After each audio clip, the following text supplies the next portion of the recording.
குறள் 358.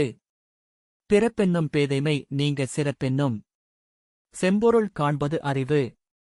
பொருள்: பிறவிச் சுழற்சியே வாழ்க்கையின் இறுதி உண்மை என்று எண்ணும் அறியாமை நீங்க அழிவில்லாத உயர்ந்த மெய்ப்பொருளை உணர்வதே உண்மையான அறிவாகும். இந்த குறள் சொல்லும் வாழ்க்கை உண்மை. வாழ்க்கை என்பது பிறப்பு மற்றும் இறப்பால் மட்டும் வரையறுக்கப்படுவதில்லை. உண்மையான அறிவு அழியாத உண்மையை உணரச் செய்கிறது. மெய்யுணர்வு மனிதனை உயர்ந்த நிலைக்கு அழைத்துச் செல்கிறது. வள்ளுவர் கூறும் ஆழமான பாடம்: மனிதன் பெரும்பாலும் உடலையே நான் என்று கருதுகிறான். அதுவே அறியாமை.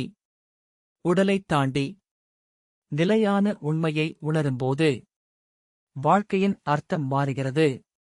அதுவே செம்பொருள், மாறாத அழியாத மெய்யான உண்மை. வள்ளுவர் கூறும் மிக உயர்ந்த உண்மை: அழியும் பொருள்களைத் தேடுவது வாழ்க்கை அல்ல.